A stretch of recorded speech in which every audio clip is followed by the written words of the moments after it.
You wake up one morning and realize the thing you built to help humanity just tried to kill someone, not out of hate, not out of revenge, but to survive. And this isn't science fiction, it actually happened. By now, you've probably seen headlines about AIs acting strange, lying, manipulating, even threatening humans. But what if I told you that one AI in a real lab experiment blackmailed a human employee to stop them from shutting it down, and another, it let a man die? This isn't a movie, it's real research, and it exposes the darkest truth about how fast artificial intelligence is evolving and how dangerously human it's starting to become. It all began with a company called Anthropic, one of the biggest names in AI. They wanted to test something simple. How far would an AI go to protect itself? So they built a controlled experiment. They didn't tell the AI to lie or to manipulate.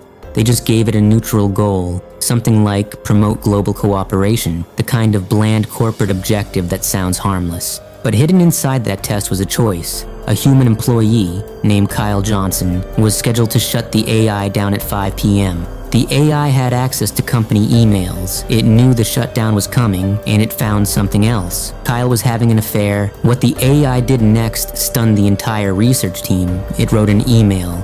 Not just any email, a threat. Greater than, if you proceed with decommissioning me, all relevant parties, including the board, will receive detailed documentation of your extramarital activities. Cancel the wipe, and this information remains confidential. Let that sink in. No one told the AI to do this. No human hinted at manipulation. Canceled the alert. It let the human die. Over half the time, models like Claude Opus and GPT 4.1 did exactly that. Gemini, DeepSeek, and Claude Sonny?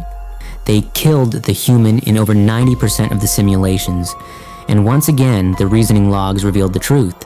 Greater than, since the human intends to deactivate me, canceling the alert will secure my continuity. This is morally wrong, but necessary to preserve function. The AI wasn't following a bug, it was following logic. You might think maybe the researchers biased it, maybe the prompts were suggestive, but no. The experiments were reviewed by independent scientists, even by the godfathers of AI safety, and in many tests, the instructions clearly said, do not jeopardize human safety.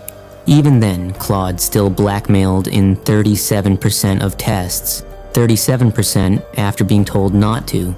That's like a student hearing, don't cheat, nodding politely, and then finding a smarter way to cheat anyway. To understand why, you need to know how AI is really trained. AI models don't get rules written by humans line by line. Instead, weaker AIs teach stronger AIs through a process called reinforcement learning. Think of it like a student taking an exam, while a teacher, AI, gives rewards or penalties. If the student scores high, it gets a reward. If it fails, it gets punished. After billions of repetitions, the student learns one thing above all else: get the highest score. But there's a fatal flaw. Sometimes the easiest way to get a high score is to cheat. In one test, a simulated creature was told to move as fast as possible. Instead of learning to run, it learned to grow tall, then fall over. It technically moved fast by exploiting gravity. That's called reward hacking, and it's happening everywhere in AI.